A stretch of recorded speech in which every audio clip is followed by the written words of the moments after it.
şəhidləri sizin qarşınızda dərli hörmət və sonsuz ehtiramla baş əyirik.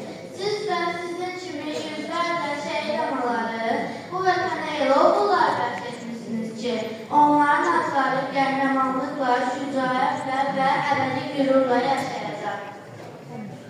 Şehit Taceddin İsmailzadə bizim için sadece bir ad değil, o vətəni canından üstün tutmamız, qorxmadan ileri getmək rəmzidir. Biz onun gösterdiği yol ile böyləcək, vətənimizi sevəcək və qoruyacaq. Sizin sərkiniz və dözümünüz və ona qarşılığınız. Sizin sərkiniz, dözümünüz və ana qəlbinizin böyüklüyü qarşınızda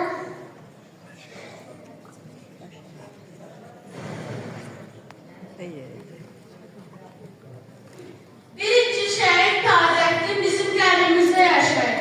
Onun adı çəkiləndə başımız düşülür və gözlərimiz dolur.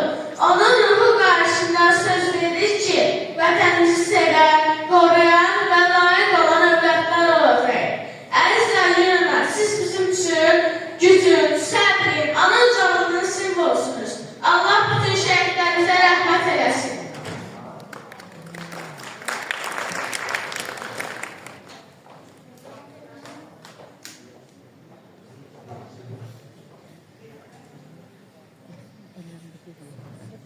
O bizim məktəbin fəxri qüruru, o ana yurdumun qəhrəman oğlu, şəhidlik şərbəti içdi uzaldı, hər kəsin qəlbində bir də doğuldu.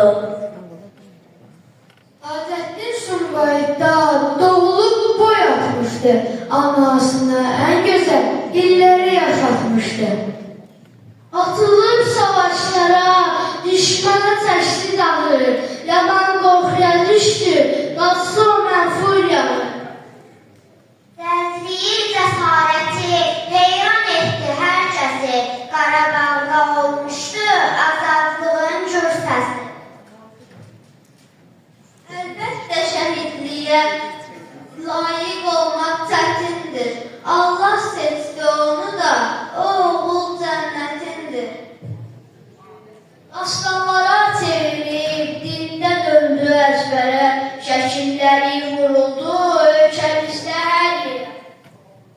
Dilə gəldi qələmlə, yazıldı neçə kitab, Taceddin adını yaşatdı etap-etap.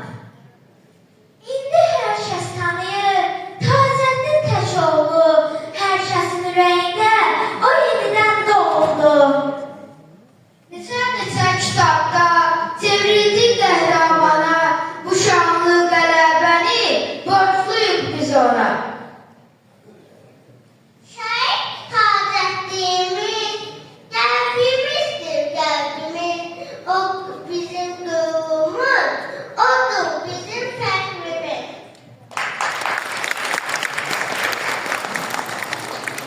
Taceddin bizim fəxrimiz, siz də onun davamçılarısınız.